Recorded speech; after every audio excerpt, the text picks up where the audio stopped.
wabarakatuh.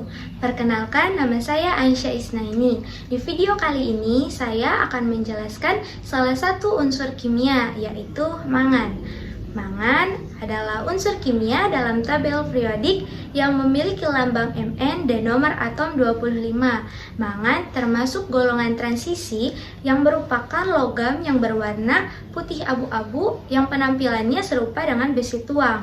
Mangan memiliki titik lebur yang tinggi, kira-kira 1250 derajat Celcius. Lebih jelasnya, perhatikan video berikut ini.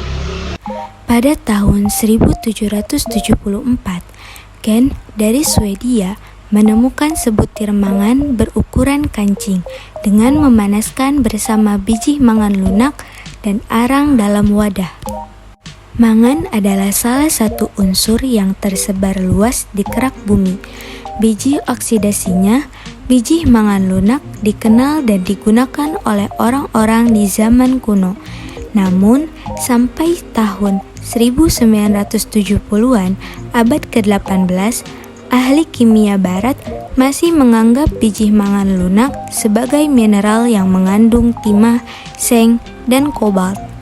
Pada tahun 1774, Gen mengisolasi logam mangan, menamai mangannya dengan nama Latin manganisme dan simbol unsur Mn berasal darinya. Mangan termasuk dalam golongan 7 atau 7B adalah golongan unsur kimia di tabel periodik. Golongan ini juga dikenal sebagai golongan mangan. Golongan ini terdiri dari unsur mangan, unsur radioaktif, teknesium, rhenium, dan unsur sintesis yang radioaktif bohrium. I should say element perhaps than metal. So first thing I need to do is light the Bunsen. So there we are. Okay, and then what we've got inside the boiling tube is actually potassium permanganate. It is one of the transition metals, and the row of transition metals stretches all the way from scandium over here to zinc over there. What makes manganese particularly interesting is that it is in the middle of this transition group.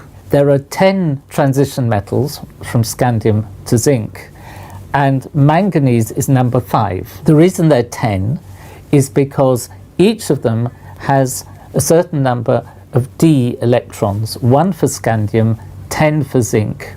So manganese in the middle has 5, and 5, if you're a mathematician, you will know is half 10. So it has exactly half the number of d electrons that can be accommodated in the shell.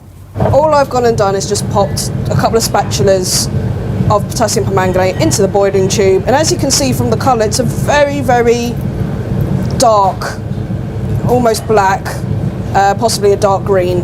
So that's in there. But let's begin just having a look at the metal itself. Anyway, let's look at the metal. So you can see the metal is, in this particular form, it's come in sheets, but has this rather bobbly feature on the surface. This is the top of where the metals, and it's been broken up. What is also interesting, that I've got a magnet here, and you can see it's not magnetic at all.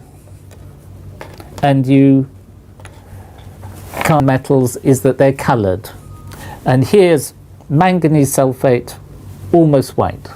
Remember that manganese metal is not magnetic. Let's take the same magnet into the sulfate, push it down, so you can see that the salt sticks to the magnet. Now, I think that's extraordinary. Normally, you don't expect salts to be magnetic, and it's even more surprising if the metal is not magnetic. Bagaimana teman-teman? Apakah sudah jelas? Apakah teman-teman sudah paham? Tapi mangan ini terbentuk dari apa ya teman-teman? Lalu mangan digunakan untuk apa? Nah, video kali ini akan menjelaskan tentang mangan terbentuk dari apa dan mangan digunakan untuk apa. Perhatikan ya. Endapan mangan dapat terbentuk melalui beberapa proses, yaitu proses hidrotermal atau jebakan sedimenter, endapan mangan juga dapat terbentuk dalam lingkungan batuan vulkanik setempat dalam gamping. Batu mangan memiliki banyak kegunaan, yaitu sebagai campuran membuat baterai, campuran pembuatan besi baja, bahan pembuatan feromangan, dan lain-lain.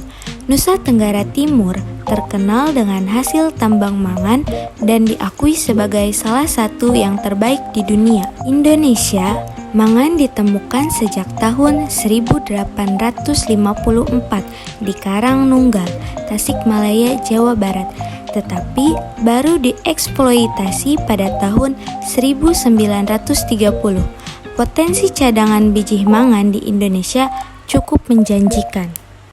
Mangan merupakan salah satu hasil tambang berupa mineral logam yang sebagian besar dimanfaatkan untuk industri baja. Salah satu daerah penghasil mangan di Indonesia adalah di wilayah Keliripan, Kulon Progo. Pertambangan mangan di Keliripan ini telah ada sejak zaman kolonial Belanda. Mineral mangan dan paduannya merupakan logam strategis yang penting dalam bidang industri.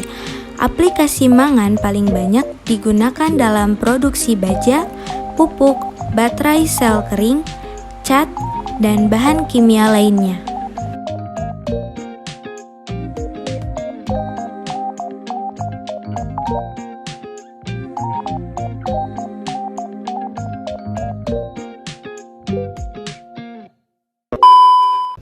Selain itu, teman-teman, mangan juga memiliki dampak negatif, yaitu mangan dapat menyebabkan penyakit bronkitis dan pneumonia.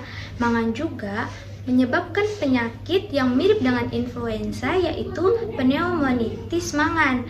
Mangan juga menyebabkan penyakit paru-paru kronis yang menghalangi saluran pernapasan, dan mangan menyebabkan penyakit yang disebut dengan demam asap logam. Nah, cukup sekian penjelasan yang dapat saya sampaikan. Semoga dari awal sampai akhir video ini dapat bermanfaat ya teman-teman. Kurang-kurangnya mohon maaf. Wallahul muwaffiq ila aqwamit thoriq. Wassalamualaikum warahmatullahi wabarakatuh.